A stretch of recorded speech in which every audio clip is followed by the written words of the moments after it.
Boa noite, pessoal. Valeu, galera. Obrigado por mais uma vez estar com a gente aqui. Desculpa o atraso aí, porque o pessoal lá acabou se atrasando. E aí a gente teve que improvisar aqui. Então, nos perdoa aí pelo atraso, tá bom? Desculpa aí. Mas boa noite para todos. Queremos que vocês compartilhem, vá compartilhando essa live hoje, que vai ser uma live muito, muito especial. E, bom, eu nem vou apresentar eles, vou deixar eles se apresentarem. Então, por isso, já vou chamar eles logo, para a gente ganhar um tempinho aí, tá bom, queridos? Vamos chamar os meus amigos aí, graças a Deus. Boa noite! Que correria aí, Mauro. Boa noite, gente, tudo bem? Por isso que eu gosto sempre de marcar um pouquinho antes, que sempre dá alguns probleminhas, né? Mas, graças a Deus, fiquem tranquilos, que vai dar tudo certo. Tem a Luana aqui, fala, uhul! Ei, Luana! Beijo, Luana! Eu acho que é amiga de vocês, não é? É, da minha cidade. Legal, Luana. Obrigado por estar com a gente aqui. Se puder, compartilhe essa live com teus amigos aí no WhatsApp. Se puder também, depois segue o nosso canal lá, tá bom? Deixa aquele linkzinho lá, joinha, se inscreve no canal e depois você vai também comentando lá e comentando aqui se vocês tiverem também alguma pergunta, tá bom? Bom, primeiramente, eu queria começar essa live, porque eu estou vendo assim que essa live, essa noite, parece que tudo envolveu para a gente não conseguir fazer, né? Então, vamos orar, vamos pedir ao Senhor para a gente ter uma live. Amém, vamos. Então, Senhor, em nome de Jesus, nós te pedimos que essa noite seja uma noite abençoada. Amém. Diante de tantas questões que aconteceram no grande corre-corre aí, Senhor, nós conseguimos estar aqui e te pedimos que o Senhor nos lidere, né? Nos lidere, traz a tua paz, o teu Espírito Santo, a tua direção para essa live aqui, no nome poderoso de Jesus. Amém. Amém. Amém. Gente, você que está no Facebook, a galera que está no Facebook aí, por favor, a gente pedir para você, por favor, migra para o nosso canal do YouTube, tá? O nosso canal, é só procurar lá o canal do YouTube Mauro Bueno que você vai achar. Por quê? Porque lá no YouTube, você assistindo essa live pelo YouTube, para nós é muito melhor. Então, o alcance é maior, entendeu? O objetivo nosso também vai acabar alcançando, entendeu? Então, se você puder fazer isso, para nós vai ser bem melhor, tá bom? Então, eu vou deixar os nossos queridos convidados nessa noite se apresentar. Se apresenta para a gente aí, fala um de cada vez, sem correria. Da onde vocês são? Fala, vocês são da Jocum hoje, né? A gente está sabendo, da Jocum Florianópolis, aí com o Fabiano. Então, conta um pouquinho, pelo menos, de vocês. Quem são vocês daí? Por favor. Tá. Em primeiro lugar, perdão pelo atraso. A gente começou essa live com emoção, que a gente estava num lugar que a internet estava ruim, a gente veio correndo para outro, mas a gente estava ansioso por esse tempo. E eu sou a Sâmia, eu sou de Jocum Floripa, né? Como eu falei. E sou de Jocum Floripa e eu tenho 30 anos. E eu sou do Pará, interior do Pará. Nasci em Portel, mas boa parte da minha vida eu fiquei em Belém. E basicamente é isso. Eu trabalho na comunicação da base. Boa noite, Nayara! Meu nome é Eman, eu tenho 23 anos. Eu sou do interior de São Paulo, Ilha Solteira. Eu estou aqui cursando a ITED, né? Agora eu comecei o meu prático, né? Terminamos 3 meses de teórico agora. Eu estou trabalhando na parte de música aqui na Jocum Floripa e crescendo bastante também. Está sendo um tempo bem legal, crescendo em Deus e como pessoa também. Uau, bacana demais. Fala um pouquinho da base de Jocum Floripa para nós, por favor. Eu sei que a base da Jocum Floripa, né, o Fabiano tem uma pegada muito com jovem, né, com universitários e tal. E essa live que nós queremos fazer essa noite, ela tem esse objetivo, né, de falar um pouquinho sobre a potencialidade da nova geração, o jovem como protagonista do seu tempo, da sua história, né? Eu gosto muito de juventude, eu gosto muito de jovem, né? Eu estava fazendo algumas coisas de tarde, né? E é muito interessante, 3 coisas aconteceram hoje. Hoje eu estava estudando sobre a questão das 7 áreas de influência da sociedade, né? Das 7 pilares, 7 áreas, 7 montes. Esferas. 7 esferas e tal. E aí, quando você mandou aquele PowerPoint que você quer passar, né? Eu falei, meu Deus, como Deus é. E aí, nisso eu recebo uma mensagem de um irmão, de um amigo lá da Junta de Missões Betânia, né, de Belo Horizonte, falando assim, Mauro, tu tem algum material aí para a gente trocar uma ideia sobre as 7 áreas de influência, ou as 7... aí eu falei, meu Deus, como Deus cruza, como Deus faz as coisas, né? Muito bacana, isso demais. Então, eu sei que vocês trabalham com isso, como eu falei, né, eu gosto muito, eu acho que a juventude, assim, ela tem um potencial muito grande em Deus. Depois eu quero te mostrar um material também que eu estava fazendo e desenvolvendo hoje à tarde. E eu queria que vocês falassem um pouquinho da base, da dinâmica da base de vocês, da João com Florianópolis aí.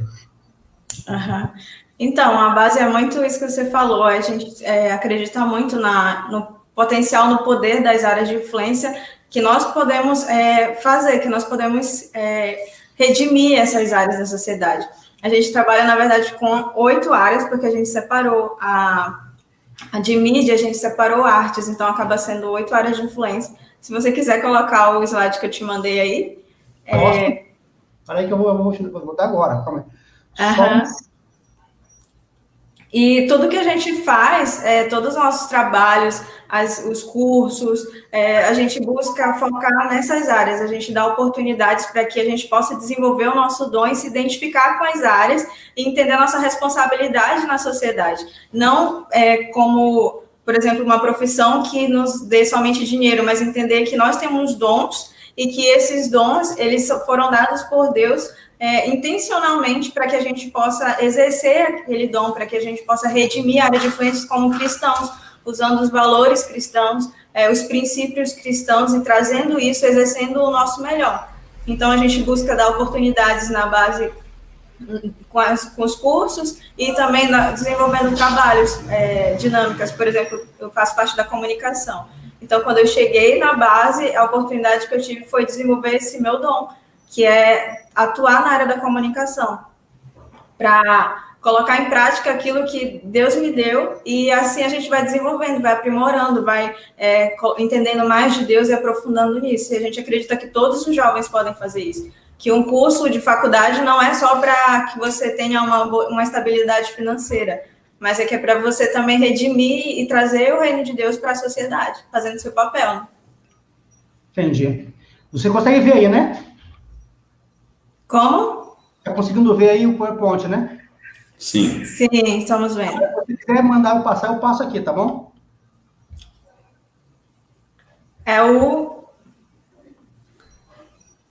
Você quer passar lá para 7 áreas?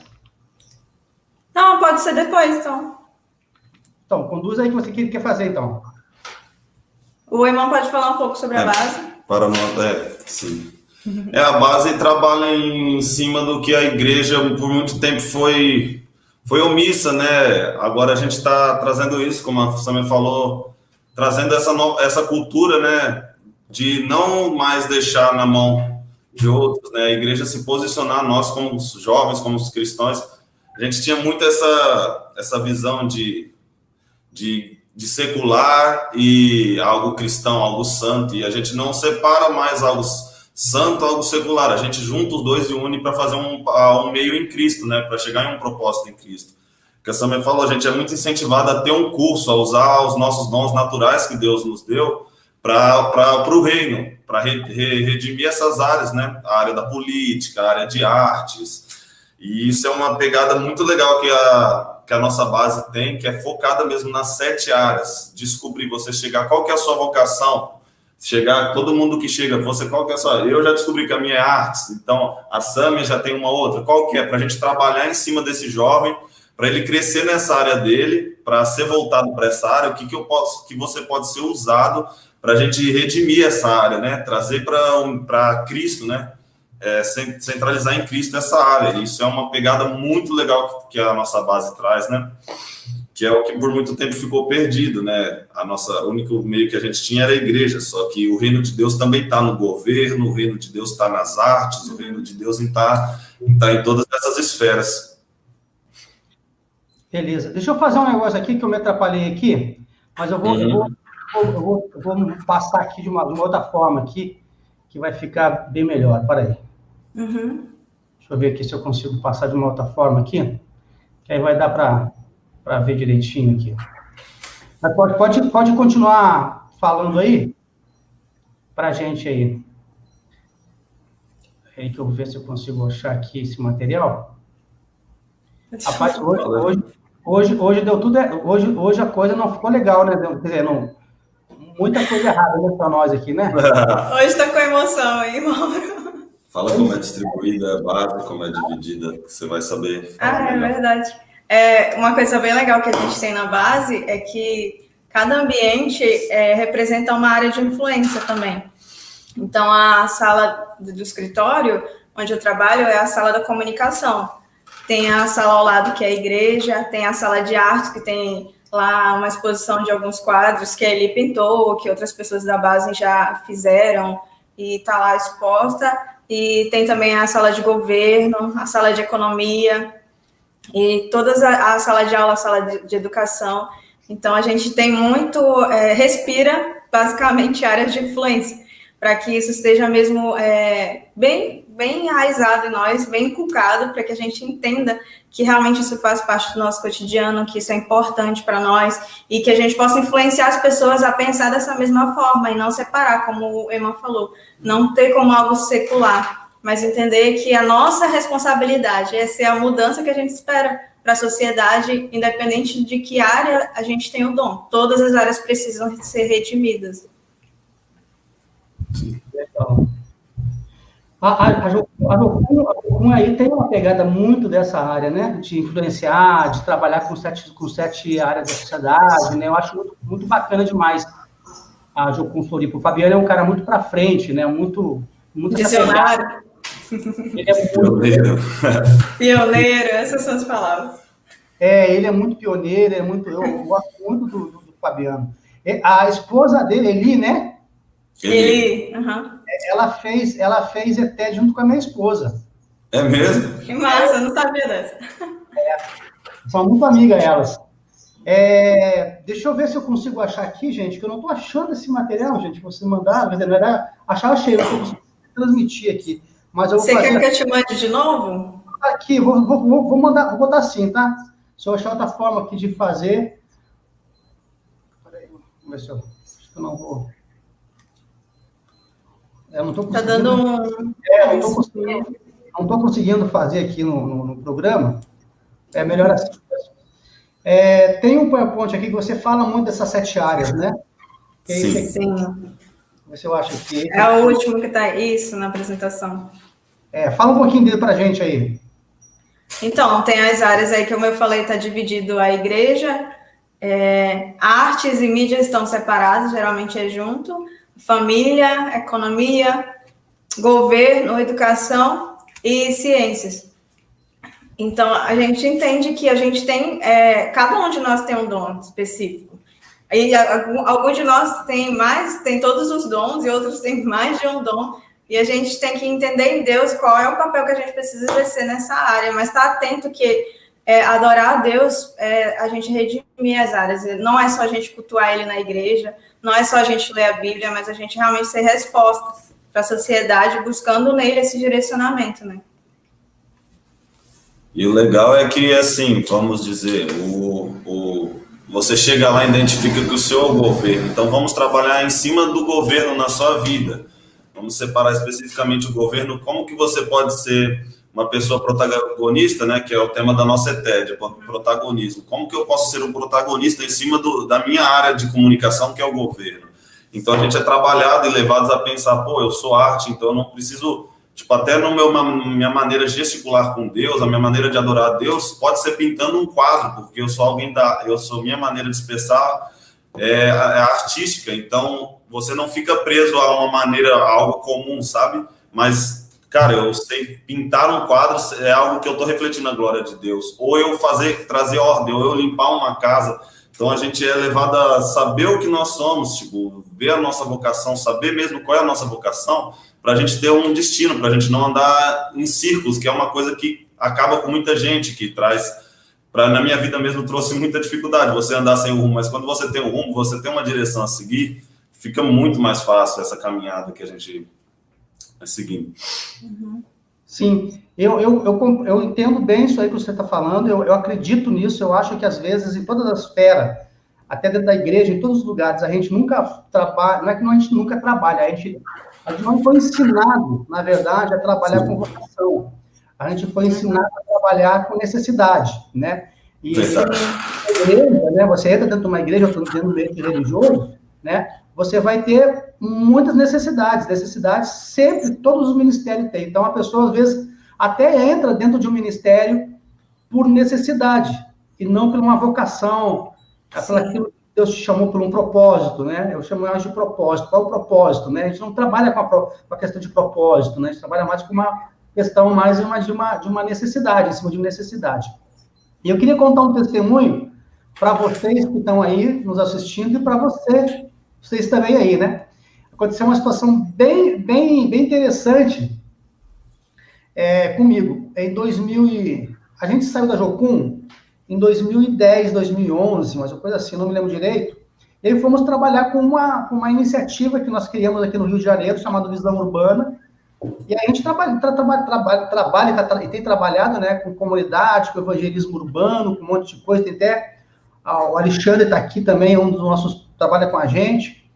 E aí foi interessante que em 2000, se eu não me engano, 2016, a Jocum me chamou para trabalhar de novo com eles, né? Assim, a gente uma conversa, e também teve uma vontade da minha parte também de voltar e tudo, e aí acabamos entendendo, minha família, a gente, vamos voltar para a Jocum e vamos trabalhar. Só que a Jocum que a gente voltou era num sítio, né? Ali em Santa Cruz da Serra, não sei se vocês conhecem, aqui no Rio de Janeiro, e a gente ficou na base da Jocum, que era antigamente a base da Jocum Rio, né? E a gente sempre trabalhou dentro de uma comunidade, aqui em Parada de Lucas, nossa casa, fica dentro de uma comunidade, e a gente foi para lá. Você acredita que eu trabalhando dentro de um sítio, em 1 ano e meio eu tive uma depressão muito séria, e eu não sabia dessa depressão, eu não sabia o que estava acontecendo comigo, e eu fui procurar médicos e tal, um monte de coisa. E resumindo a história, depois eu descobri qual foi o problema da minha depressão. A minha depressão, na verdade, é porque eu não conseguia viver dentro de um sítio. A base dentro de sítio, para mim, ela está me matando. Por quê? Porque eu trabalhei a minha vida inteira dentro de projetos, dentro de favela. Então, eu trabalho muito com morador de rua há muitos anos. Então, é isso que eu gosto de fazer. Eu gosto de trabalhar com favela, com morador de rua, com evangelismo de rua. E essa dinâmica urbana, né? Essa dinâmica da base, né? Ali de trabalhar com os obreiros, com o concílio da base, né? O Fabiano chegou a ir lá para a gente conversar algumas coisas também, como o concílio de Jocum e tal. E aí, então todo esse ambiente, ele estava me matando. Por quê? Não é porque era mal, mas para mim era. Por quê? Porque a minha vocação, a minha identidade, ela não tem essa característica, vamos dizer assim. A minha vocação é exatamente para trabalhar dentro dos centros urbanos, trabalhar mais com pessoas não evangélicas, vamos dizer assim, em práticas sociais. E a gente foi para a base lá mais por uma questão mesmo de necessidade. Então, assim, a gente não trabalha muito com essa questão da vocação e com propósito. A gente trabalha mais com a questão, muitas vezes, da necessidade. A necessidade vai nos guiando, vamos dizer assim. E eu descobri em Deus que, mesmo servindo a Deus, a gente pode estar servindo de forma errada, quando a gente não serve segundo a nossa vocação e segundo o nosso chamado. Exatamente. Verdade, isso. É verdade. Eu tenho um vídeo, não sei se você conhece, Mauro, que fala sobre isso. E ele é bem legal, não sei se você quiser procurar para passar aí, que é o chamado. Qual é o vídeo? Está no YouTube? No YouTube. É o chamado. O chamado? Ele é muito grande ou não? Não, acho que ele é uns 5 minutos, eu não sei. Deixa eu dar uma olhada se eu acho aqui também. Talvez você... Mas, e as iniciativas que você tem... E como é que a base hoje tem trabalhado em relação a essa pandemia toda aí? A gente está bem isolado, né? Na verdade, a base ela já tem uma dinâmica muito interna, mas a gente procura não fazer atividades desnecessárias fora da base, e tem pessoas específicas para ir no mercado, para fazer certas coisas, para a gente não expor as pessoas que moram com a gente, que são de risco também, né? Mas a gente tem todo cuidado, tipo, não é qualquer pessoa que vem na base visitar a gente, tem que ter todo cuidado, a gente não está indo, tipo, em igrejas também, a gente faz os nossos cultos lá na base mesmo, e está bem restrito com essa questão, mas por conta das pessoas de risco também, né? Entendi. Os eventos mas você está com ETED aí, não estão? O Fabiano falou para mim que estava com ETED, né? Sim. E agora chegaram o pessoal da Dunamis. Estão conosco fazendo o prático também. Uhum. Beleza. Eu queria fazer uma pergunta para vocês, o seguinte, vocês acham que as igrejas hoje, ela dá abertura para o jovem trabalhar nas suas igrejas e consegue aproveitar a potencialidade dessa juventude, ou vocês acham que, às vezes, o jovem não tem espaço para trabalhar na igreja e, muitas vezes, a juventude não é tão aproveitada como deveria? Então, eu acho que é uma questão assim, né? A gente está vivendo um tempo de transição, né? De uma nova geração que está chegando e tem uma geração antiga que está passando. A gente tem que chegar nesse concílio de entender essa transição, tanto os mais antigos, que é a transição agora, tanto nós novos respeitarmos essas culturas que vieram, que agora estão se transformando, mas esse espaço, eu particularmente na nossa igreja, eu vejo que tem essa abertura, mas na igreja em si, brasileira, eu acho que ainda falta um pouco dessa abertura para o jovem, tá trabalhando e tendo isso, porque a gente é tratado o jovem como alguém que não é de muita confiança, assim, diga-se de passagem, assim.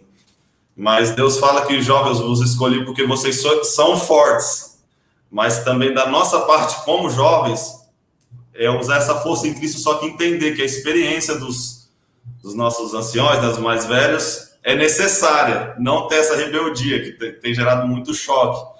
Mas eu acho que ainda falta uma abertura para o jovem, sim, dentro das igrejas.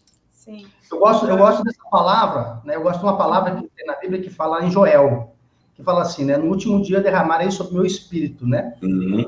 Toda a carne, vossos filhos e vossas filhas profetizarão. E aí tem a palavra que fala assim, né? Vossos jovens terão o quê? Visões. Terão o quê? Sonhos. E vossos jovens terão visões. Então, eu particularmente acho, né, na minha leitura, eu acho que o velho tem um sonho. O que é, para mim, a minha interpretação, o que é o sonho? Eu acho que o velho, ele faz aquela idealização. Eu acho que as pessoas mais velhas, tem muitos deles que são muito pioneiros, eles conseguem ver coisas, não é ver coisas, mas sonhar coisas, né? E aí, almejar isso. Então, eu vejo assim, que uma galera sonha, e outra galera executa. Então, eu acho que a juventude é muito executadora, executa muito. Embora a Jocum, não só a Jocum, mas o jovem também, ele é um grande protagonista, né? Se nós vemos a história, né? Eu até colocar aqui, mas eu não consigo, não vou mexer mais nisso aqui para não dar B.O., mas se pegar a história, né? Se você pegar a história, né? Quem é que deu para nós a oportunidade de termos computadores em casa? Foi Bill Gates, né? Um jovem de 21 anos, né? Bill Gates tinha 19 anos, na verdade, quando ele fundou a Microsoft. E, na verdade, ele começou a sonhar bem antes disso, né? E outra coisa, e quando Bill Gates falou, né, que cada casa ia ter um computador, o cara da IBM, o cara achou que era maluquice. Eu falei, cara, esse cara nunca vai acontecer. E aí, na verdade, tanto que quando a IBM não acreditou e vendeu o chip, que na verdade depois se tornou a grande Microsoft, né, no mundo, e vendeu por caixa de banana. E ele pegou aquilo, transformou aquilo, né, reinventou aquilo, e hoje um grande bilionário e hoje ele fez que ele mudou a história do mundo através da informática, né? Depois teve um amigo dele chamado, né, Steve Jobs, né? Foi um outro grande revolucionário na área de tecnologia, um jovem também. Steve Jobs tinha 19 anos quando ele começou, 19 para 20 anos, mais ou menos, quando ele montou a Apple, quando ele sonhou com a Apple. E depois teve mais. Martin Luther King, quando ele começou a lutar para causas negras, Martin Luther King tinha 17 anos. Madre Teresa de Calcutá, ela tinha apenas 16 anos quando ela deixa o Vaticano e vai para a Índia, para ser missionária na Índia e montar os orfanatos na Índia, que até hoje tem. Hoje, você chega na Índia, você fala mal de todo mundo, só você não pode falar mal de Maria, porque ela é um ícone, ela é um grande referencial na Índia, né? Aí depois tem o Matt Cooper, que foi o cara que revolucionou a área de tecnologia de telefone e trouxe uma nova dimensão de tecnologia para o mundo, no Brasil, para o mundo, né? Através dos celulares que eles chamavam, na verdade, antigamente de telefone móvel, não era celular, telefone móvel. Matt Cooper, Corolla, que fez essa grande evolução. Temos também aí, né, dentro do cenário cristão, né, Lori Koenig era um sofista, né? Lá nas ilhas do Havaí, lá, quando Deus deu para ele a onda, né, a visão da onda, você pode ler o livro, vocês que estão nos assistindo, eu indico para vocês um livro muito bom, chamado Pode Falar, Senhor, Estou Ouvindo, que conta toda a história, né, da Jocum, e conta essa história do Lori. Logo depois, também, nós tivemos o irmão André, né, do Missão Portas Abertas, também, que era um jovem, também, com 18 anos, que ele sonhava, né, a traficar Bíblia, a levar a Bíblia para países que não tinham. Ou seja, na verdade, o jovem, ele é um grande protagonista de vários acontecimentos no cenário político, religioso, né, político. Quem lutou contra a ditadura militar no Brasil? Quem lutou contra a ditadura militar no Brasil foi a juventude, né? Quem tirou o Collor foi a juventude, os caras pintadas, né? O ProUni, os universitários, né, e tal. Então, a juventude é uma grande força, né? Então, eu gosto muito, eu amo muito, eu gosto de estudar essa questão da força da juventude, por isso que a Bíblia fala que o jovem é forte, né? E essa força da juventude. Mas eu falo pra caramba, gente. O próprio Jesus escolheu os jovens, né, para estar com ele, né? Sim. Aproveitando isso que vocês dois falaram, né? A pergunta é sobre o jovem cristão e tudo isso que você falou sobre tantos ícones que mudaram a história. Às vezes o jovem não acredita nele mesmo. Ele tem uma autoestima baixa e ele não entende aonde ele pode chegar. E muitas vezes isso limita ele a se desenvolver, a realmente tomar uma iniciativa. Principalmente o cristão, ele é desacreditado no papel dele na sociedade. Então, às vezes, o jovem tem que entender que ele é empoderado por Deus para exercer muitos papéis, para ele estar na frente da igreja. Ele não precisa estar lá acreditando somente na inteligência dele, na sabedoria dele, mas se ele colocar diante de Deus, o Senhor vai usar ele grandemente, como ele usou muitos jovens que a gente vê na Bíblia. O próprio Daniel, Davi e muitos exemplos que a gente tem. Então, a gente tem que ter iniciativa. Eu acredito que o protagonista, ele tem iniciativa, ele acredita que ele pode ir muito longe, porque ele tem um objetivo, ele acredita que ele não está fazendo aqui só por ele mesmo, mas é porque ele tem um ideal. Ele sabe qual é o Deus que ele serve, que está com ele, é soberano, que capacita. Então, o protagonista, ele precisa acreditar nisso e ter como exemplo da Bíblia e todos os outros que você citou. E o protagonista é isso, o jovem tem essa capacidade. E ele, na verdade, não há limites para o jovem, ele só precisa entender isso, realmente não se acomodar no medo, na insegurança, em qualquer outra coisa que possa limitar ele. É verdade. A Luana fez uma pergunta aqui, já sentiram dificuldade, dúvidas em relação ao chamado? Muita. Essa foi a maior dificuldade de toda a vida e eu acho que é de todo jovem quando chega... De todo mundo, não é só de jovens. De todo mundo. Tem gente até hoje não sabe, né? Mas o que para mim foi a coisa que mudou minha vida, foi me conhecer, para depois conhecer ele. Eu estava aqui na Jocum, no começo da minha TED, e eu fui falar para Deus, eu quero te conhecer, cantando a música do Vilas Boas, quero conhecer Jesus, e Jesus falou assim para mim, você nem se conhece, Então, Jesus é um cara que trabalha com as suas formas de receber amor. Eu não sabia qual era a minha forma de receber amor, eu não sabia como eu gostava de receber o amor dele, eu não sabia como era o amor dele para comigo. Então, quando eu descobri quem que eu era, quando eu entendi qual que é a minha identidade, como eu gostava de receber, qual que era a forma que Deus falava comigo, eu comecei a ouvir a voz de Deus, saber quem eu era e começar a entender quem ele era. E aí ele começou a me mostrar naquilo que eu fui provado a minha vida inteira, a minha maior dificuldade, praticamente é em cima disso, porque das minhas feridas, como diz a música do Rodolfo Abrantes, das minhas feridas sai um poder para curar. Então, naquilo que você foi ferido, naquilo que você foi marcado, tem muito a ver do que Deus vai te usar. E tem um pouco daquilo que eu compartilhei com você, não foi, Mauro? Sobre a história quando eu fiz a TED, que Deus me falou sobre exercer o meu chamado e meu dom em missões. E eu recebi uma mesa digitalizadora que Deus falava aqui que eu vou te usar. E quando foi ano passado que eu vim conseguir trabalhar realmente em missões, fazendo comunicação, criando artes, essas coisas. Então, até, digamos, só agora que eu fui realmente entender esse chamado e ainda há muitas coisas para descobrir. Então, a gente está sempre nessa busca, digamos, de entender qual é o nosso papel, o que a gente está fazendo aqui, o nosso propósito. Mas em Deus, buscando, se conhecendo, como a irmã falou, a gente consegue encontrar isso com mais facilidade. Não sei se vocês sabem disso, alguém já compartilhou isso com vocês, né? Nós temos, dentro da missão, né? Nós temos as crises, né?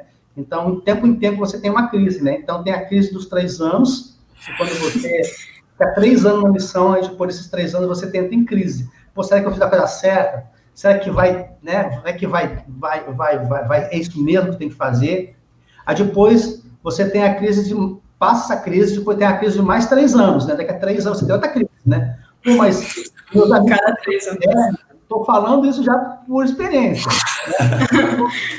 Né? A ver os teus amigos, né? Os amigos comprando casa, comprando carro, né? Adquirindo bens, né? Não que o missionário não possa adquirir bens, ele pode adquirir bens, só que é mais difícil para ele. Né? Mais limitado, até porque muda muito e tudo isso. A mentalidade muda. Você, exemplo, eu tenho dinheiro para comprar um carro e eu tenho uma viagem missionária para fazer para a Índia. Isso. Você vai fazer a viagem missionária para a Índia e você vai deixar o carro. Sim, vai vender o carro, vai fazer. Você quer ir para, sei lá, para Bangladesh. Você tem um carro, você não tem dinheiro para ir. Você faz o quê? Você vende o carro para ir. Então, os seus valores acabam mudando, né? As prioridades são diferentes, né? Exatamente. As suas prioridades começam a mudar. Então, deixa eu falar uma coisa, gente. Não é questão de pessoal ser mais crente que o outro, não. É porque a dinâmica de vida é completamente diferente. Tá? Totalmente. Não. Somos pecadores merecendo a graça do Senhor, mas a gente vive numa dinâmica missionária muito diferente. Então, as prioridades começam a ser diferentes também, tá? E aí o que acontece? Aí depois você tem outra crise, né? As crises de mais. Por quê? Porque aí você começa a pensar na aposentadoria. Pô, mas eu não sou aposentado, o que eu vou fazer depois da minha velhice e tal. Então, assim, eu tive muitas crises na minha vida, né? Para você que está me conhecendo, você não me conhece, eu fui da Jocum por muitos anos mesmo. A minha ETED foi em 1990. Né? Em 96, então, faz muitos anos, me dou com a ajuda do Brasil inteiro. Né? Eu sou missionário ainda, eu e minha família somos missionários, embora nós não estamos debaixo da liderança ou debaixo de uma base missionária da Jocum, mas nós temos aliança, temos parceria, tanto com a Jocum como com outras organizações. Então, essas crises, ela existe, e ela existe mesmo. Com certeza. A ETED é tipo, quem sou eu, para onde que eu vou, o que eu estou fazendo aqui? Tem uma outra, o Eduardo aqui, não, deixa eu ver aqui, tem a Samara. A Samara fez outra pergunta aqui, vamos responder para ela. Qual foi a maior dificuldade para vocês em abrir mão para viver plenamente o chamado? Isso é para vocês. Gente, galera. Samara é minha irmã, beijo, manda. A dificuldade é só a primeira de abrir mão, né? Porque você abre mão de algumas coisas para ganhar tudo, né? Você não tá... Antes eu trabalhava, estudava, para me sustentar. Hoje eu sinto que eu estou sentado no colo de Jesus e ele me sustentando, sabe? Eu abri mão de tudo aquilo para ganhar tudo de Deus, sabe? E foi a melhor decisão que eu fiz na minha vida. Não tá numa base, mas tá no projeto de Deus que ele tem para minha vida. Foi difícil, foi desafiador. Eu estava no meu último ano de faculdade, eu ainda vou continuar a faculdade, mas no momento eu vi qual era a minha prioridade, me encher da sabedoria humana ou da de Deus. Não que seja errado uma faculdade, longe disso. Em Deus é perfeito. Mas o que mais foi difícil foi largar tudo, minha faculdade, minha família, minha cidade, que eu amo muito, para vir morar numa cidade. Eu já morei aqui nessa cidade, né? Eu já morei em Florianópolis, foi um tempo muito difícil, eu não queria voltar para cá, e Deus me chamou de novo para cá. Eu falei, por que Deus? Aqui de novo não. Mas Deus me trouxe para cá com um propósito muito lindo, sabe? E eu vim ganhar tudo, vim restaurar tudo que eu tinha perdido nessa cidade, tudo que eu tinha deixado, restaurar minhas feridas, tratar tudo, para ganhar tudo de Deus, sabe? E para voltar com outro foco quando eu voltar para minha cidade, sabe? A dificuldade foi só lá. Vou deixar ou não? Deixei. Chegou, foi maravilhoso. Para mim, a dificuldade maior é, tipo, largar a mão do controle. Você não tem mais o controle da sua vida. Você não sabe mais qual é o seu salário. Você não sabe aonde você vai estar amanhã. Não dá para organizar as coisas. Não dá para você fazer planos, agenda. Algumas pessoas conseguem, porque Deus fala assim com elas. Mas você abrir mão do controle da sua vida e dos seus sonhos, e você literalmente sonhar os sonhos de Deus para você. Você sonhar aquilo que Deus quer fazer na sua vida, em você, através de você. E isso é muito difícil para a gente, como ser humano, porque a gente está acostumado a controlar todas as coisas. A nossa segurança é o controle que a gente tem sobre as nossas finanças, sobre os nossos projetos e sobre a nossa família, nosso bem-estar. E está totalmente dependente de Deus. Assim, é muito difícil você largar a mão. Não é difícil você viver nele, porque ele supre sempre em todos os sentidos, emocional, espiritual. Mas você abrir mão do controle e viver aquilo que Deus tem para você, sem você saber se Deus quer te mandar para a Índia, se Deus quer que você fique no Brasil, se evangelizar outros lugares, é muito difícil você não ter esse controle. É uma renúncia que você tem que fazer diariamente. Para você não voltar atrás para a sua zona de conforto, onde você se sente seguro, onde você tem um controle. Na verdade, eu vou falar uma coisa para você, puxar um pouquinho aqui essa questão da zona de conforto, né? A gente vai viver o resto da vida lutando contra ela. Porque até dentro de um ambiente missionário, você corre o risco de viver uma zona de conforto, né? Dentro da missão, a gente viu muita gente vivendo zona de conforto, né? E, enquanto o partido tinha muita coisa para fazer e tal. Então, essa questão da zona de conforto é uma coisa que nós, como ser humano, nós se adaptamos ao local, né? E é muito perigoso a gente adaptar e acabar ficando, né? Então, o Eduardo, né, tem alguma literatura que indica para conhecer mais a respeito dessas áreas de influência? Tem algum livro, alguma coisa que vocês indicam? Tem 2 livros que a gente sempre recomenda para quem vai até visitar a base, que é Vocação, que é do... Oh, meu Deus, eu esqueci o nome dele, mas esse aí... Ele estava aqui do lado. Tá vendo? Que legal. E tem outro da Lana Cope.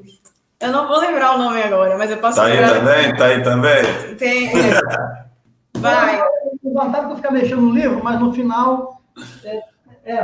Eu posso pegar aqui também, da Lana Cope, que fala sobre as áreas de influência. Deixa eu ver aqui se eu acho. E são uns livros muito bons, que deixam isso de uma forma bem clara, que te ajuda muito. Se você não achar, eu busco aqui, Mauro. Eu tenho ele, só que eu não sei onde está. Eu vou lá dar uma olhada. Volta para cá.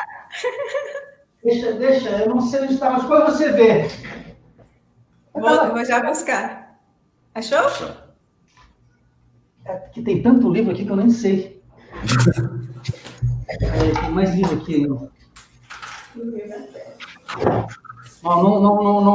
tá com ele. Eu tenho ele, mas eu não tá com o livro aqui. Samia vai pegar logo aqui. Eu tenho ele. Da Lana Cooper. Eu gosto muito desse livro. Eu tenho esse aqui, que eu acho que é muito bom, esse aqui, que é o da Miller, da Vocação, né? Muito, muito bom esse livro. E eu gosto muito do outro Miller chamado também O Discipulando Nações. Você conhece? Discipulando Nações, eu não conheço. Você conhece Discipulando Nações? Não, mas o Fabiano com certeza conhece. Com certeza. Tem esse aqui, ó. É isso aí. Template Social do Antigo Testamento da Lana Cole. É isso mesmo. É isso mesmo. Então, são muito bons esses livros. 2 livros que eu indico também, né? Faço uma boa indicação desses livros para a questão de você trabalhar sobre a sua vocação. Muito bons livros. Esse aqui, então, é fantástico. E tem um depois que eu vou mostrar para você, Eduardo. Depois você me chama, me lembra, que eu tenho um também, que eu não me lembro o que é sobre vocação, e que, se eu não me engano, isso é do René Padilha, se eu não me engano, uma coisa assim. Vou ter que dar uma procurada. Tem uma outra pergunta aqui. Qual aqui, ó? Qual é o maior desafio para vocês nesse período de ETED? Deixa eu só falar uma coisa para vocês. Vocês podem deixar as perguntas aqui que eu vou botar todas as perguntas para galera responder. Tá bom, pessoal? Essa daí o irmão pode dizer. A Samia fez ETED já faz um pouquinho de tempo já. Eu fiz a minha ETED em 2012 e... Enfim, o irmão está mais atualizado. Eu poderia falar, mas eu vou dar a oportunidade para ele falar, que ele está mais fresquinho na sua cabeça. Grato pela oportunidade. Ó, dentro da ETED, né? Eu acredito que seja dentro da ETED, é você conviver com pessoas, com pensamentos diferentes e o mais difícil, de igrejas diferentes, que vêm de tradições diferentes, de meios diferentes, acreditam em coisas diferentes. Então, você lidar e saber que o amor de Deus está em cada um, porque você vem achando que é daquele jeito. Você, cara, olha para um cara que lê a Bíblia o dia inteiro e fala, poxa, como o amor de Deus está nisso, e um cara que é daquele jeito. É muito complicado, só que chegou uma hora que se encaixa, que é muito lindo de ver, né? Porque é o que a gente acredita, de todos para todos, né?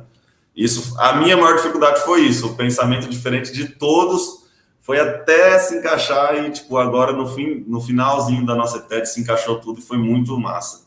Isso é uma dificuldade, digamos, para quem vive em comunidade, né? Porque você dorme e acorda, toma café, né, com as pessoas e todo tempo você está com aquelas pessoas que têm um pensamento totalmente diferente de você.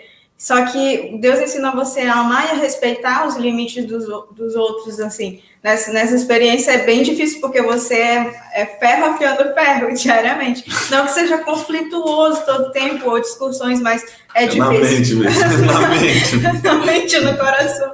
Mas é bem difícil essa dinâmica, mas é muito gostoso quando você vai se rendendo e entendendo o amor de Deus, agindo em amor. Essa desconstrução, né, que tem dentro de você para construir algo novo, isso que eu acho que é o mais difícil, né? Sim. Eu acho que é isso, essa desconstrução de tantas coisas que vieram da nossa cultura, sim, renunciar tudo isso e construir algo novo, isso é bem conflitante, é bem difícil, mas é prazeroso também junto com Deus. Quando você vence essas etapas, você sente uma satisfação. Nossa, em Deus eu consegui isso e está dando tudo certo. E vai vindo novos desafios depois. Pode ter certeza. Fique em paz que depois vem pior. Legal. Na verdade, assim, é porque morar junto com as pessoas, né, em comunidade, a gente chama de morar em comunidade. Morar em comunidade não é algo tão fácil, né? Não é tão fácil. Não é tão fácil. Que as qualidades aparecem, né? Mas os defeitos também, né? Sim. É um casamento. É um casamento. Sim, você casa com um monte de gente ao mesmo tempo, dependendo do tamanho da massa. Exatamente, você casa com um monte de gente. Então, é um casamento. Não tem como negar isso, né? Então, é bem complicadinho às vezes, né? Mas é gostoso. Tem seu lado bom, né? Tem seus choques, né? Mas também tem os seus lados bons, né? Que você aprende muita coisa, você conhece muita gente, né? Tem mais um lado bom do que ruim, na verdade. Fora as conexões, que são ótimas, né? Vocês, quantos anos estão em missão? Quanto tempo estamos em missões? Em missão, eu já estou mais de 2 anos e 5 meses por aí. Legal. Ó, eu tô há 23 anos, mais ou menos, em missões. Nossa. Né? Sim. E é muito fantástico, porque às vezes, cara, você vai para algum lugar, ou, por exemplo, alguém, um missionário daqui, vai para algum lugar. Eu tenho história de gente que foi para a Tailândia, China, Afeganistão, vai em vários lugares do mundo, e pegar lá e começa a conversar. Eu conheço um missionário, e a galera, nem eu conheço mal, poxa, eu conheço. Então, tem isso, muita gente. Em todo lugar do mundo. Abre portas, né, em todo lugar. Abre muita porta. A gente, aqui em casa, né, nós somos uma família muito missionária, assim, nossa casa é uma casa missionária. Então, já passou gente aqui da Tailândia, Irlanda, Afeganistão, nossa, tanto que gente que eu sei, não faço mais nem ideia de quanta gente já passou aqui por casa, e é muito gostoso isso, muito gostoso isso mesmo. Tem outra pergunta aqui, como tem sido viver em Deus o chamado? Como tem sido viver em Deus o teu chamado? Vamos ver. O meu chamado é, como você falou, né? Deus da visão. E eu entendi junto com o Fabiano e com a base que essa visão não seria uma visão que eu ia ver algo em aberto, né? A minha visão foi um projeto. Deus me deu um projeto para estar sendo realizado. E tem sido complicado manter-se firme na palavra de Deus, porque todo dia como a Sandra falou, eu quero tomar o controle. Deus, vamos fazer desse jeito que eu acho que é mais fácil, vamos fazer daquele jeito. Mas não tem segredo, né? Manter uma vida devocional com Deus, tudo vai se alinhando, sabe? Tem sido complicado, mas tem sido prazeroso, sabe? Legal. E você, menina? Tem sido maravilhoso para mim. Eu estou numa fase muito boa, onde eu tenho encontrado, assim, digamos que as promessas estão se realizando na minha vida com Deus. Eu já passei muitas fases difíceis, onde que das renúncias. Digamos que eu estou finalizando a fase dos 3 anos, né, Mauro? Eu estou finalizando uma fase, chegando na outra fase. E tem sido maravilhoso tudo que Deus tem me ensinado e aonde eu tenho chegado com Deus e tem sido uma descoberta, assim, aqui é um intensivo, você está numa base missionária, você faz um intensivão com Deus e você vive muitas coisas ao mesmo tempo e tem sido só coisas maravilhosas que Deus tem falado comigo, tem feito através da minha vida, na minha vida, e tem sido maravilhoso. Realmente eu não deveria, não estaria e não quero estar em outro lugar fazendo outra coisa, a não ser vivendo isso que Deus tem me dado e onde Ele tem me colocado, realmente. Eu consegui botar aqui de uma maneira bem melhor agora aqui. Quando eu estava falando aqui, eu estava tentando resolver o problema aqui. Então, aqui são 7 áreas de influência, né? Essas 7 áreas aqui que dominam a sociedade, né? Eu queria voltar a esse assunto aqui, porque é um assunto bem bacana isso, né? Para a gente tentar conversar um pouquinho, né? Que seja uns 10 minutinhos aqui em relação a isso. Porque uma cidade ou uma sociedade, né?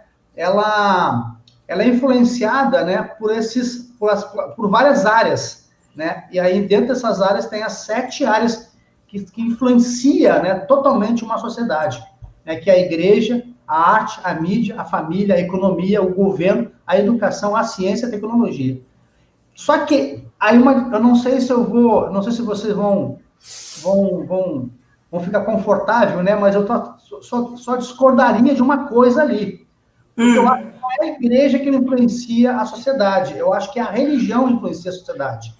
Então, eu não botaria como igreja, mas assim como um ambiente religioso. Porque a religião, se você for para o Afeganistão não é um país cristão, né? E dentro do Afeganistão você tem as 7 áreas de influência também da sociedade. Sim. Então, lá é a religião que influencia. É a religião.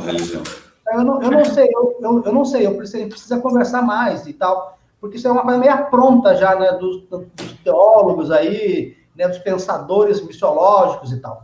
Mas praticamente, eu não sei, eu acho que, em vez de igreja, eu colocaria religião. Aí uma coisa minha, por quê? Porque nós, como cristãos, qual é a área que nós, como cristãos, estamos influenciados? Aí sim, nós, como cristãos, influenciamos a área da religião, porque hoje o Brasil é, né, um país católico, ou cristão, cristão. O Brasil hoje é um país cristão. Isso, dentro dessa pesquisa, né, cristã, ele entra também, né, os evangélicos, entra o catolicismo, então o Brasil ele se dominaliza, né, um país cristão. Aí, então, nós como cristão, né, qual as áreas que nós como cristão nós conseguimos tocar? Eu acho que nós tocamos a igreja não, a religião, né, a educação um pouco, né, a família, né, e a mídia, que entra a música e tal, alguma coisa parecida.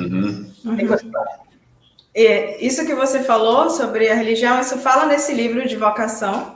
Ele fala a respeito de que um país, uma sociedade, ela não vive por...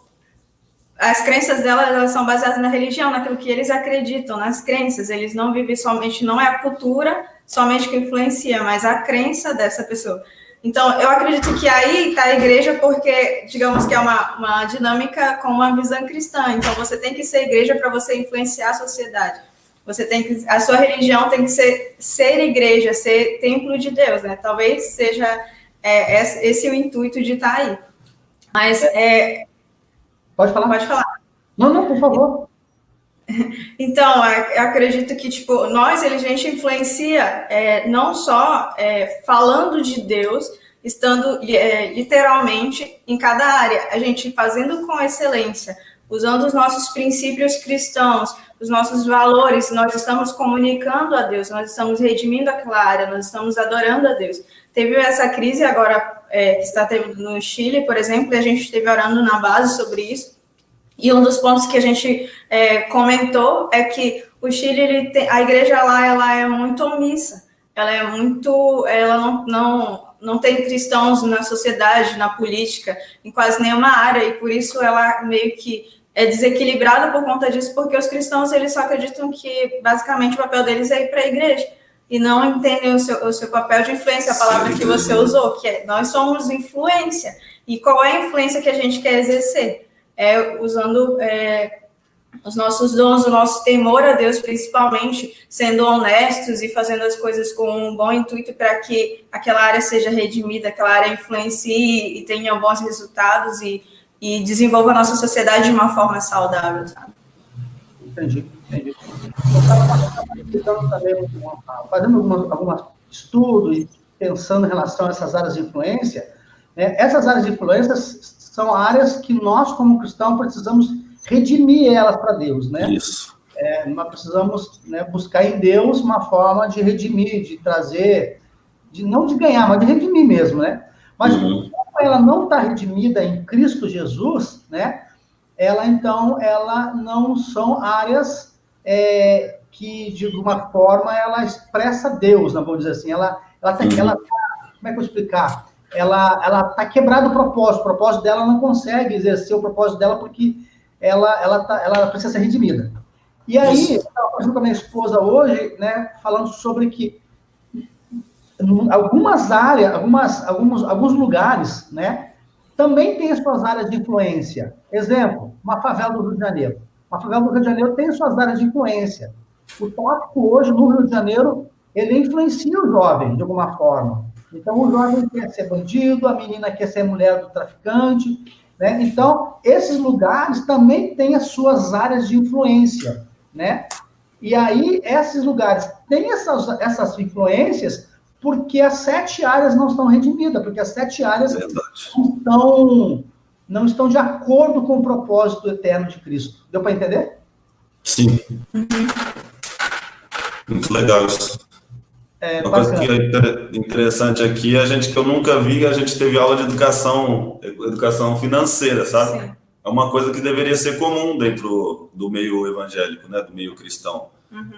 Como controlar suas finanças, onde investir seu dinheiro. Poxa, principalmente no nosso meio missionário, né? Por muitas vezes a gente ser sustentado por Deus, mas não que a gente foi ensinado a investir também, né? Muito legal. Tem uma pergunta aqui, ó, do Mick Santos. Beijo, Mica. É da nossa base. Você serviu a Deus na sua área de influência?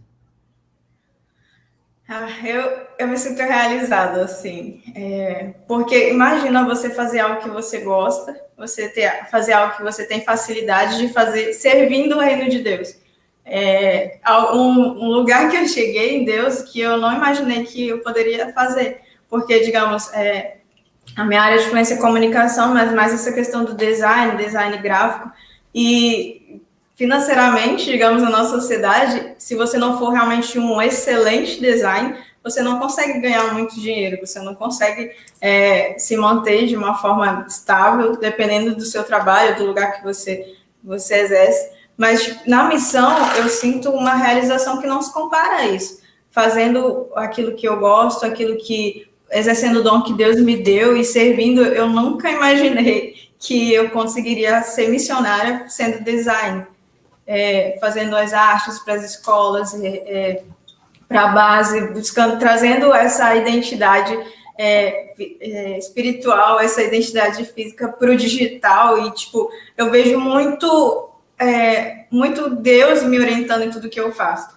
E eu fico extasiada, tipo, não tem como explicar essa realização que eu tenho, essa satisfação que hoje eu aprendi a ter em Deus exercendo o meu dom e servindo em missões.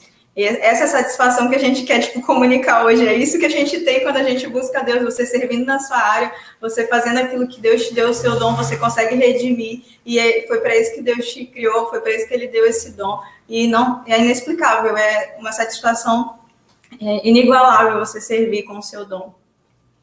Na verdade, eu acho que isso é fruto, né,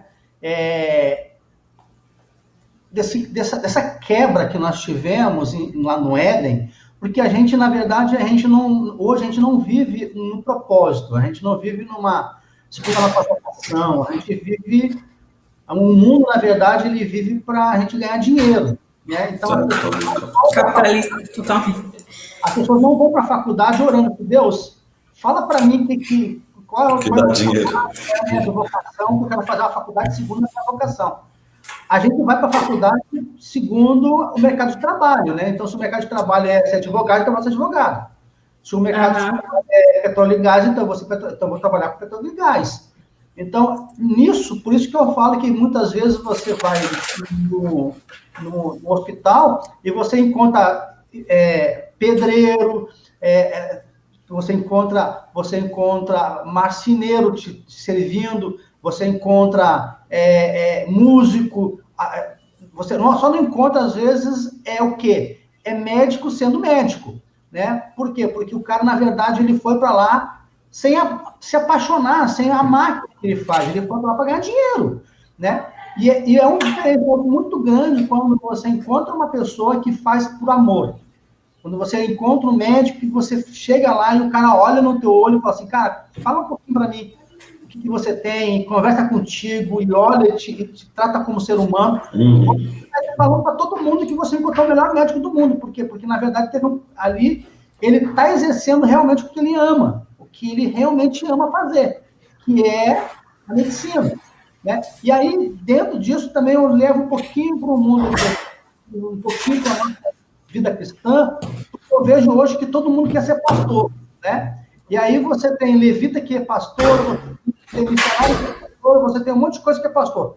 Você só não encontra uma coisa hoje, em poucas igrejas, né? Não todas, claro. Você só tem dificuldade de encontrar uma coisa nas igrejas hoje. É pastor sendo pastor, né? Por quê? Porque verdade. Pastor não é título, pastor é vocação, pastor é chamado, né? Então, essas questões aí a gente não aprendeu, a gente não nos ensinaram a nós vivermos segundo a nossa vocação. Eu li um livro, eu não me lembro qual livro que eu li uma vez, assim, que dinheiro é consequência daquilo que você faz por amor. Sim. É consequência daquilo que você faz por amor. Quando você faz com excelência e quando você faz com amor, o dinheiro vai aparecer. Você quer responder também sobre essa pergunta dele aqui, meu irmão? Não, eu achei legal que a Samia falou, e também essa seriedade que a gente traz na base. É muito legal quando a Samia está trabalhando ali, a gente não vê ela trabalhando, tipo assim, ela está lá fazendo o marketing da base, ela está servindo a Deus no dom dela. Então a gente passa fazendo silêncio, todo mundo, que ela está fazendo o serviço dela para Deus. Ó, o cara está limpando, a gente coloca um líder toda semana a gente trocava o líder da manutenção, da limpeza. E quando a pessoa pegava a liderança da limpeza, é uma seriedade. E o Fabiano ia perguntar, cara, eu posso pegar essa vassoura? Eu falei, meu Deus, o Fabiano tá perguntando se pode pegar uma vassoura, gente, que é isso? E, tipo, é uma seriedade, é tratado com muita seriedade. E, tipo, isso para nós é muito recompensante, porque como jovem a gente é acostumado a, tipo, pô, não ter responsabilidade nenhuma. E é colocado uma responsabilidade sobre nós.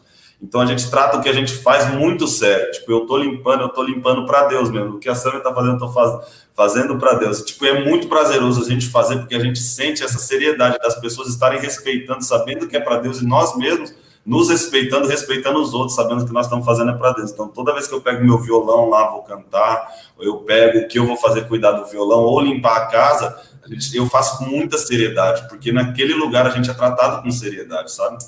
E é muito prazeroso. Você falou uma coisa muito interessante, né? Você falou assim que você acha legal isso, né? A liderança chegar e falar assim, posso pegar a vassoura, posso pegar... Eu acho que, na verdade, eu acho que nós fomos... Eu estou cuidando das minhas palavras aqui para falar. Nós fomos... Nos deram responsabilidade, sim. Eu vejo que a igreja nos dá responsabilidade, às vezes, para muita juventude, para muitas lideranças e tal, dá responsabilidade.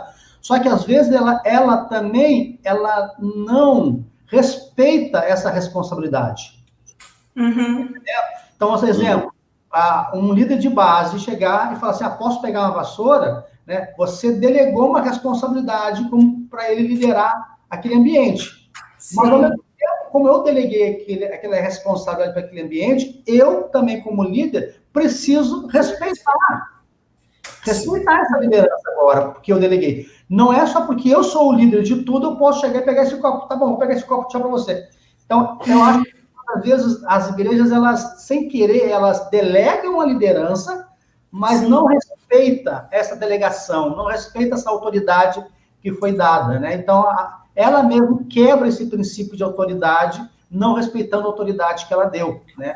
Então, eu acho muito bacana isso quando a Jocum, ela trabalha nessas questões das lideranças aí. Eu acho muito legal mesmo. Ei, Mauro, eu achei aquele vídeo que, inclusive, fala sobre o pastor e um contador. Ele é de 4 minutos. Manda no WhatsApp, vamos ver se a gente consegue passar. Já enviei. O Eduardo aqui mandou uma pergunta, tem 2 outras perguntas aqui, mas vou colocar do Eduardo, porque já tem um pouquinho já dentro do contexto que a gente está falando. Então, vou passar aqui. Tá? O Eduardo... A Ana Paula também tem uma pergunta, mas, Ana Paula, já vou deixar a pergunta. Deixa eu botar o Eduardo aqui, que tem um pouquinho a ver com aquilo que a gente está falando aqui, dentro do contexto, tá?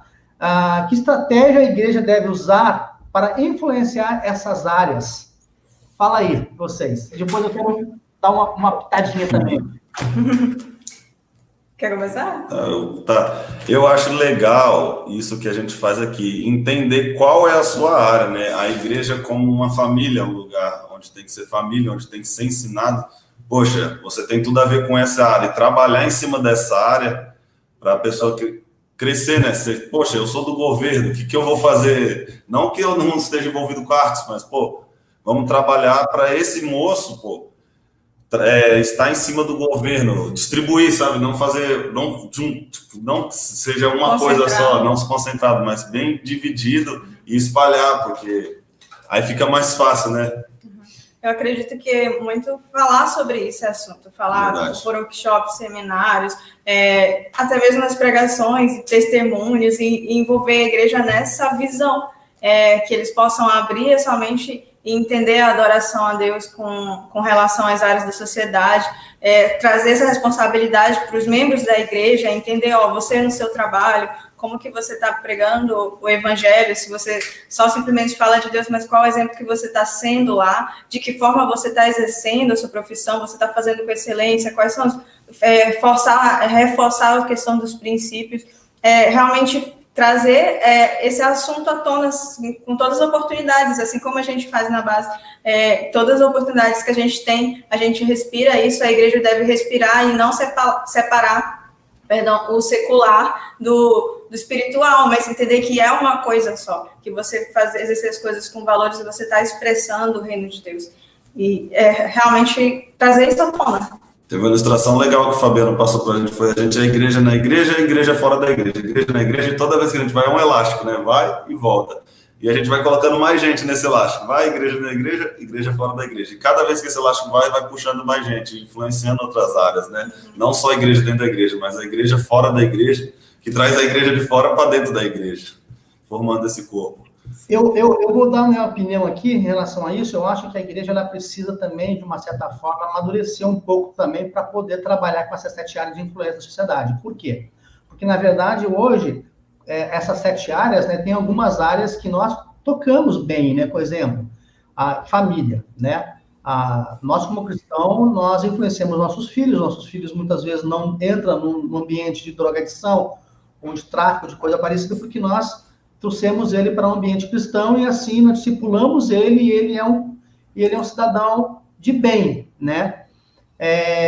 Mas tem outros pontos, outros pontos aí dessa esfera da sociedade que nós precisamos, que nós não ainda temos uma dificuldade ainda de trabalhar, que eu vejo que é a área da política, que é a área do governo, né? A área da política.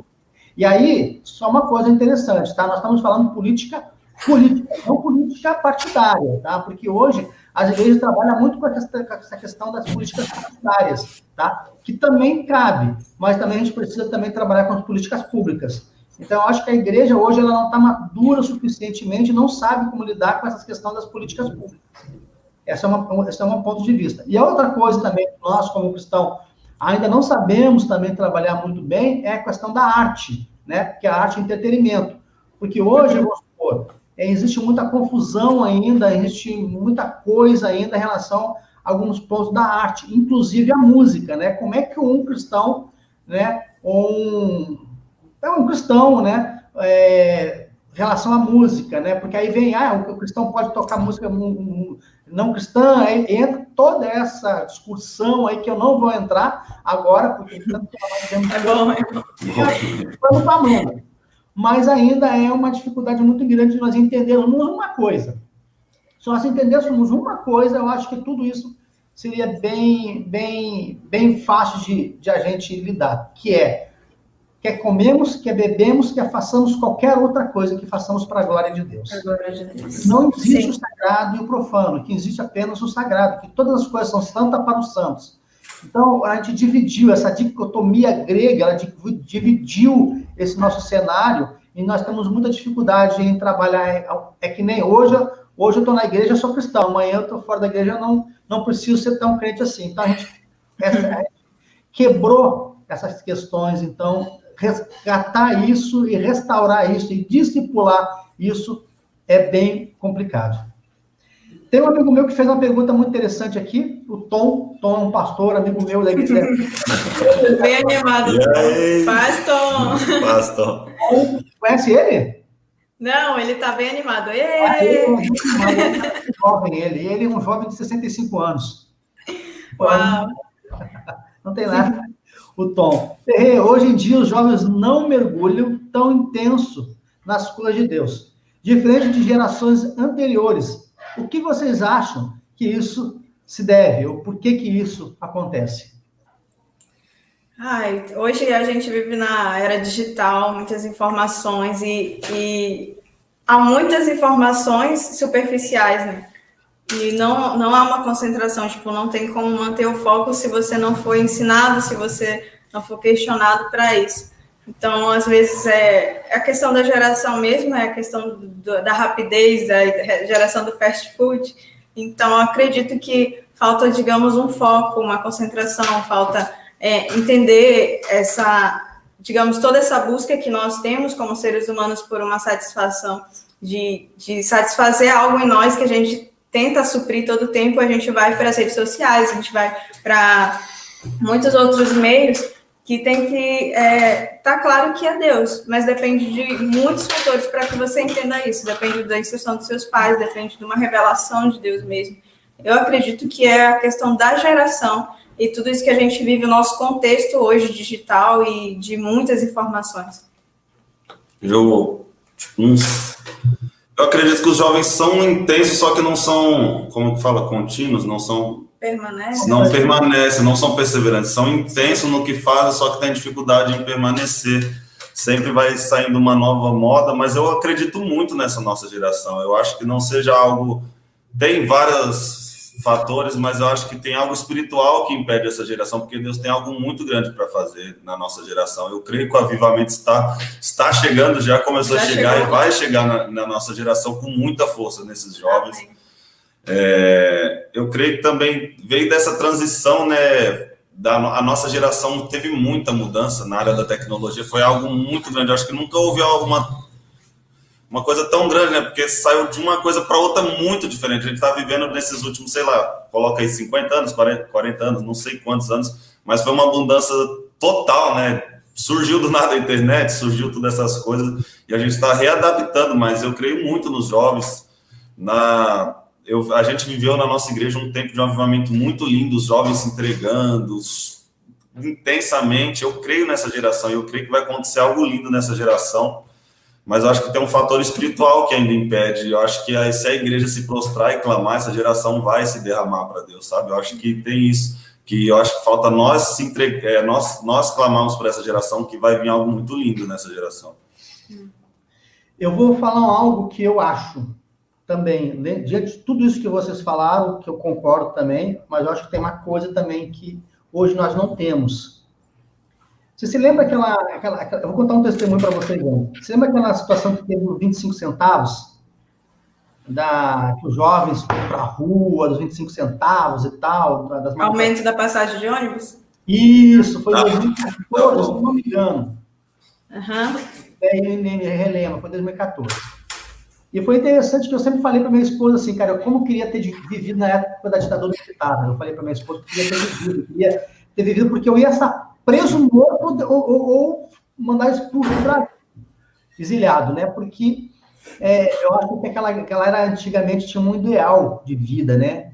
Tanto que você ouve Elis Regina, as músicas, né? As músicas todas de 90, 80, 90, ela tem um foco, né? Ela tem uma voz, a música não é apenas uma música, tem uma voz, né? Capital Inicial, Legião Urbana, Cazuza, então tem uma voz. Qual a voz que tinha naquela época?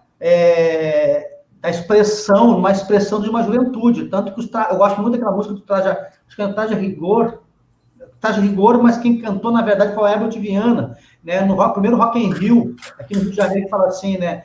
Se nós não sabemos escovar os dentes, nós não sabemos escolher presidente, inútil, estamos todos inútil. Então, todas as músicas dessa época tem, né, uma voz que era a voz. A Elis Regina, meu amor, cuidado na esquina. Meu amor, cuidado, há perigo na esquina. Nós somos jovens e as armas estão apontadas para nós, uma coisa assim, eu não me lembro direito a canção, mas tem tudo isso aí. Então, quando eu falei para minha esposa que eu queria, ela falou assim, chegou a hora, vai lá. Pega a juventude, aí pega o jovem que você conhece e vai. Eu peguei uma galera e nós fomos lá para Rio Branco, aqui no Rio de Janeiro. Rio Branco, não, 1º de março. Aí nós estávamos lá, gente, era um mar de jovem que eu nunca tinha visto na minha vida. O Rio de Janeiro ficou assim, o centro da cidade era muito, muito, muito jovem, né? Lutando lá, brigando, né? Brigando em bom sentido, né? Manifestação pacífica, né? Não é 25 centavos, saímos das ruas, largamos a internet, uma coisa, umas bandeiras bem interessantes. Aí eu sentei lá, e uma hora eu comecei a chorar. E eu comecei a chorar por quê? Porque eu falei assim para Deus, porque eu vi uma frase, o gigante acordou. Os jovens acordaram, né? Tinha uma frase, uma bandeira muito grande, uma imensa bandeira, e eu comecei a chorar, e eu falei assim para Deus, os valentes de Davi estão aí. Os valentes de Davi se levantaram nessa geração. E eu comecei a chorar e, na hora, Deus falou uma palavra no meu coração. Falou assim, Mauro, são os valentes de Davi, sim, mas sem Davi. Nossa. E aí eu falei assim, tanto que eu até tenho uma mensagem, uma pregação que eu prego muitas vezes no culto de jovens, eu sempre levo essa palavra, eu gosto muito dessa palavra. É uma geração forte, é uma geração de valente de Davi, mas sem Davi. O que é uma geração sem Davi? É uma geração sem referencial. É uma geração sem pai, é uma geração forte. E quando eu falo pai, não é esse tipo de paternidade, não assumir paternidade de um pai ausente, não é isso, é assumir uma paternidade no sentido de assim, cara, eu quero ser também parte daquilo que você está fazendo hoje. Eu quero, de alguma forma, abraçar isso que você está fazendo. Por quê? Quando eu fui jovem, quando eu era jovem, quando eu vim para a Jocum, eu tive paz. Eu tive paz de investir na minha vida financeira, na minha vida espiritual, me aconselhando. Hoje, muitas coisas que eu faço hoje é fruto de missionários antigos que chegaram, mandaram sentar, eu sentei na frente deles e eles me ensinaram, foram pais para mim.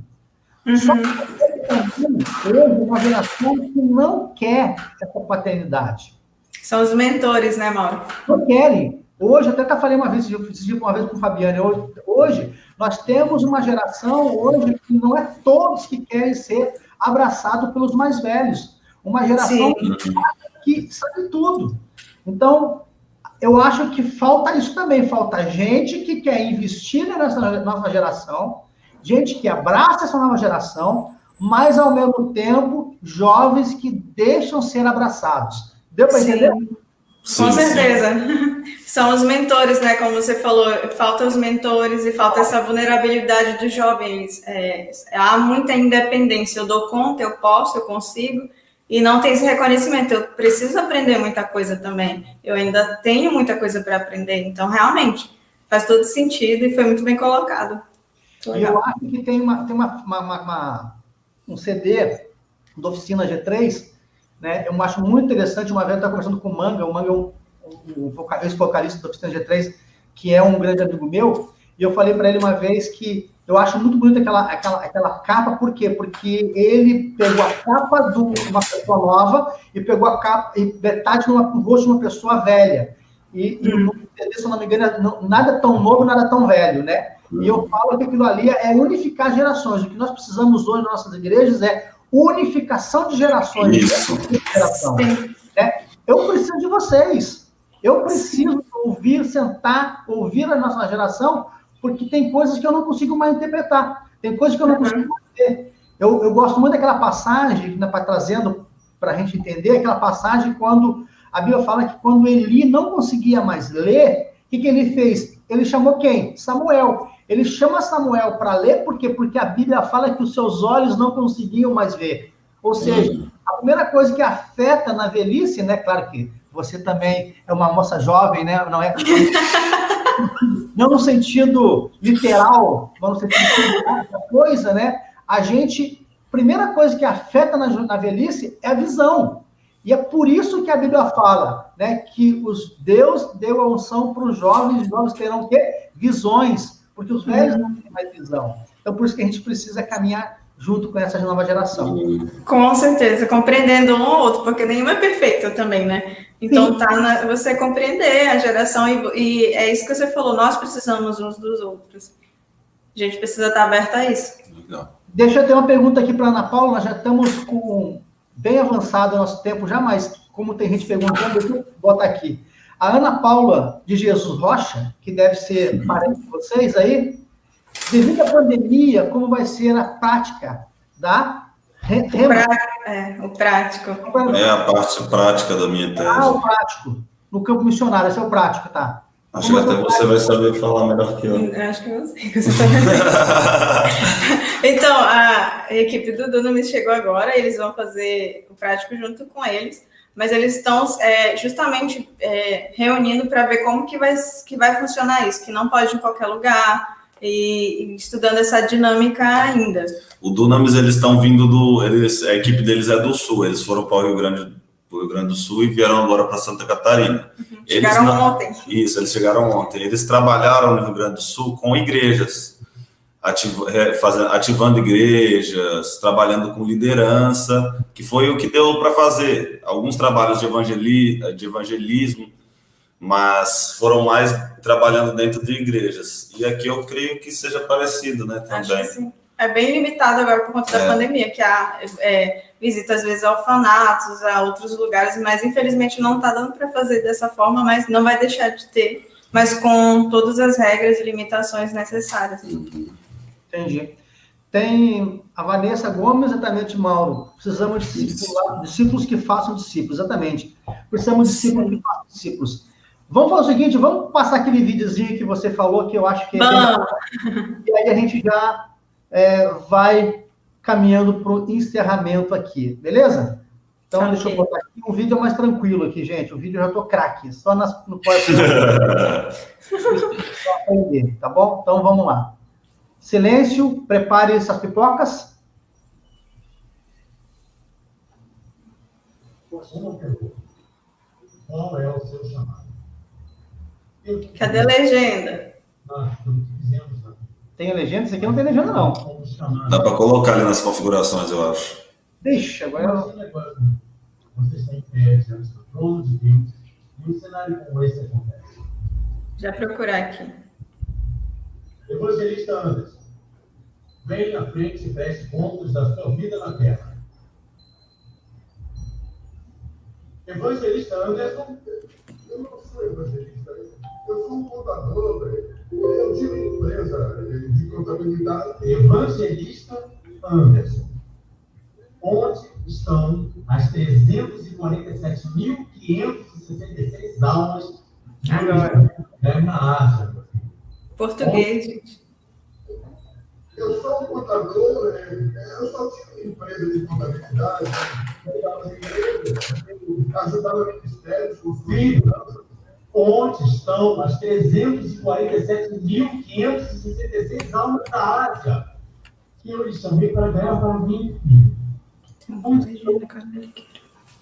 Se tivesse me buscado, a minha face, eu teria revelado para você que tudo relacionado ao chamado deste homem foi queimado diante do trono do Senhor Jesus Cristo.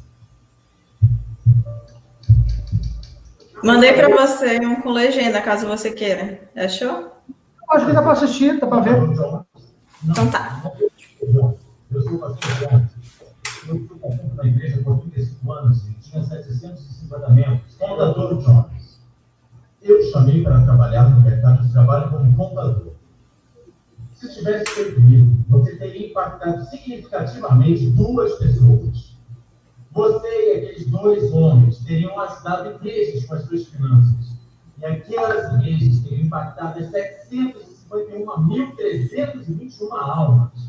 Se tivesse me procurado, eu teria revelado isso a você.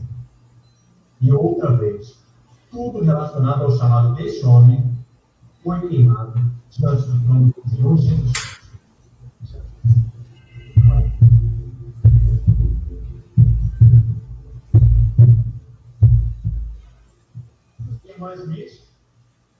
Irmãs Luiz, vem à frente e preste contas do que eu a chamei para fazer.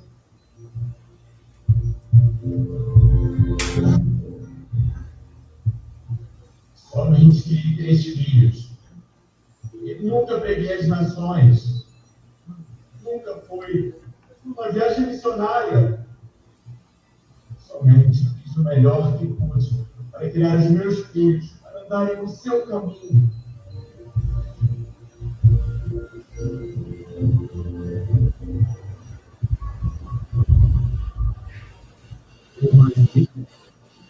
Eu nunca chamei você para pegar as nações. Nunca chamei você a ir a outros países em viagem. Eu chamei você para criar 3 filhos. E agora, vou lhe mostrar as 1.579.541 almas. Tá entendendo? Filhos impactados.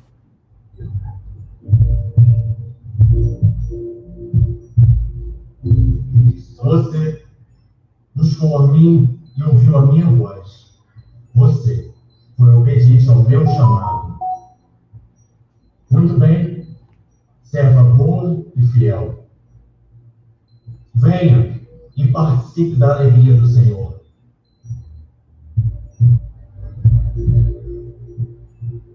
Lembre-se, você não será julgado de acordo com o que você fez na vida. Será julgado de acordo com o que você fez em relação ao seu chamado.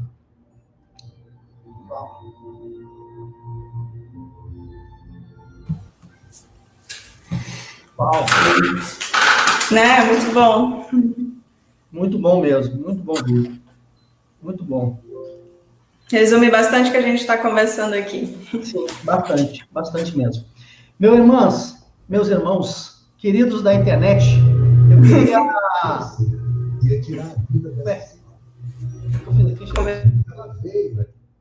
Aqui. Queridos, está sendo muito bom conversar com vocês. Tem bastante gente ainda aqui interagindo com a gente aqui. Legal. Nós vamos ter que terminar, porque nós estamos com 1h24 de live, já bastante tempo. Tanto tempo assim, mas está sendo maravilhoso. Mas eu queria, primeiramente, agradecer vocês que estão acompanhando a gente pelas redes sociais, pelo Facebook, Instagram, Facebook e o YouTube. E eu queria falar para vocês, se vocês não estão ainda inscritos no meu canal, por favor, se inscreve lá. A gente quer trazer toda semana gente que, de alguma forma, faz um trabalho ou está envolvido em missões. E isso, esse simples canal aqui, gente, ele é um canal para mobilizar, para incentivar e para potencializar novas pessoas. Eu tive já mensagem de gente em vários lugares do Brasil falando assim, poxa, que legal, ouvi uma coisa no teu canal lá e que eu gostei e que eu vou copiar e que eu vou fazer isso. E, então, assim, é para isso mesmo, para você se sentir motivado, você não se achar maluco sozinho, tem os malucos na volta do mundo, tá bom?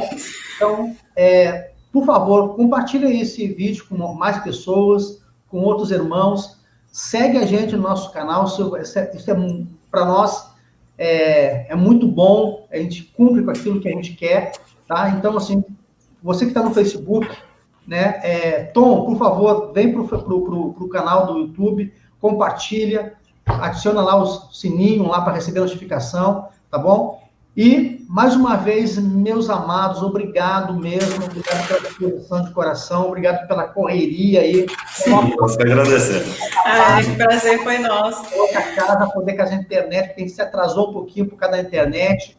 Então, assim, eu quero agradecer muito, muito a todos vocês, que Deus abençoe, e eu queria dar a oportunidade para vocês aí fazer as considerações finais.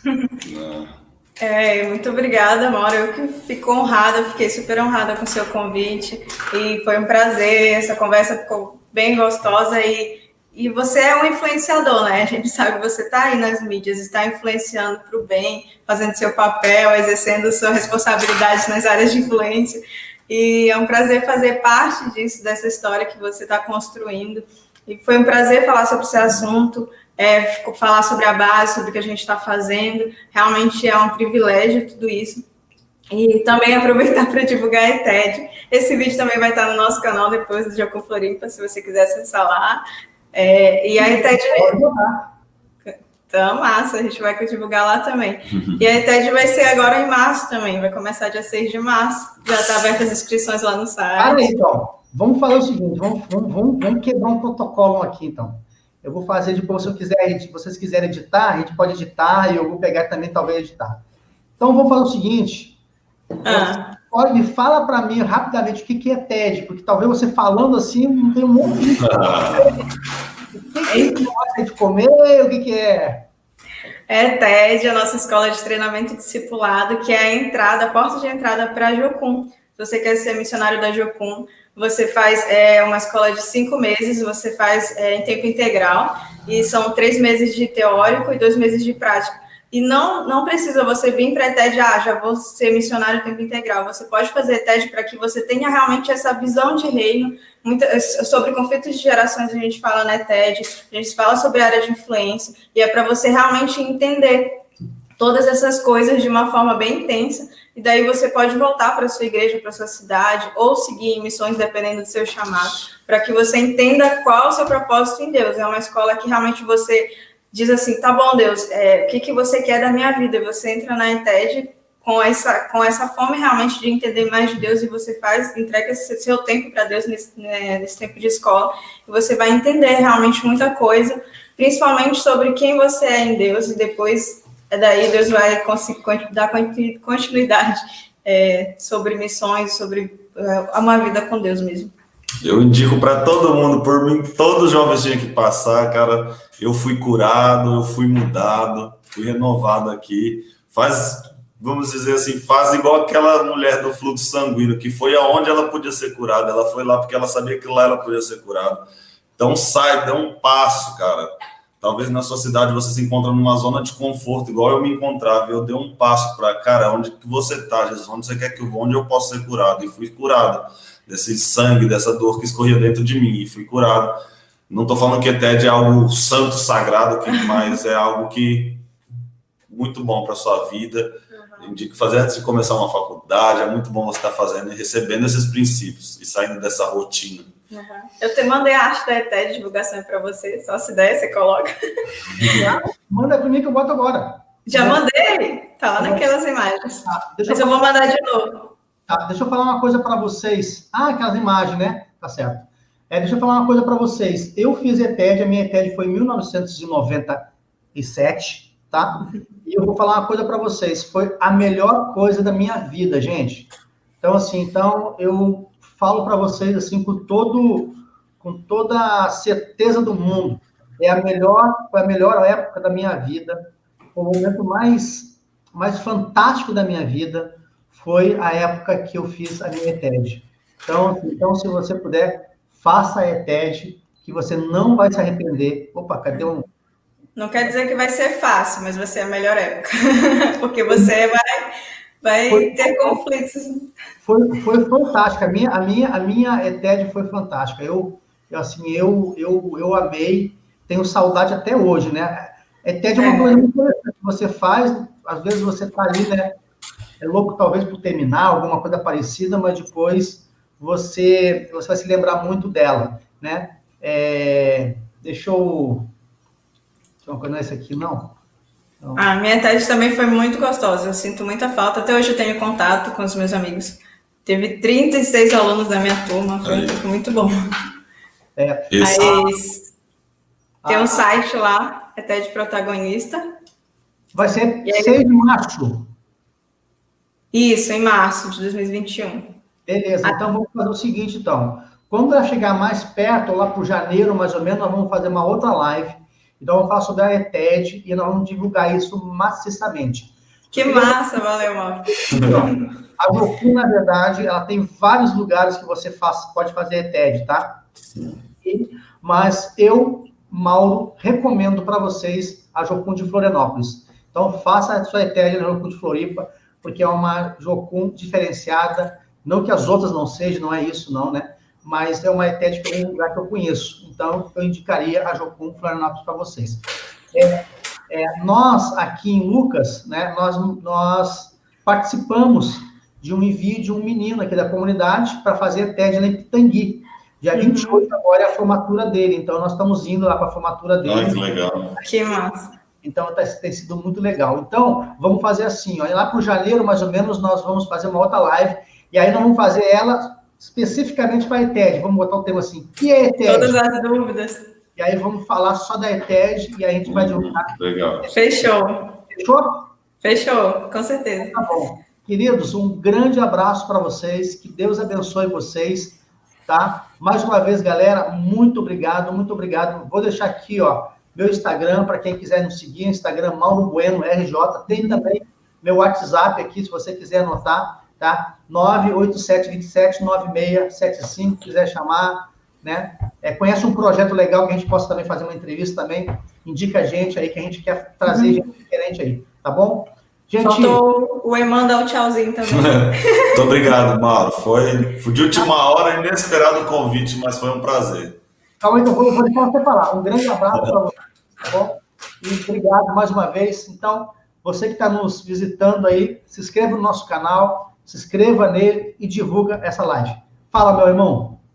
Não, foi um prazer para mim. Fui pego de surpresa, né, Mauro? O convite foi... Não sei como que aconteceu, eu passando na sala, né? Logo Mas foi muito legal, Mauro. Muito obrigado mesmo pelo convite. Dá um abraço aí pro pessoal de Ilha Solteira também que está assistindo aí. Muito obrigado, Mauro, pela oportunidade. Foi um prazer, foi uma conversa bem gostosa, viu? Que bom. Fico feliz. Um grande abraço para vocês e não saia. Fica um minutinho que eu já falo com vocês de novo, tá bom? Tá bom. Tchau. Galera, muito obrigado pela audiência de vocês, que Deus abençoe vocês. Mais uma vez, desculpa qualquer coisa, a gente está aprendendo a fazer também, né? A gente não é um expert nisso, mas a gente está aprendendo a fazer, a gente quer fazer com excelência, a gente quer chamar gente como esses dois queridos aí que tem uma experiência tremenda.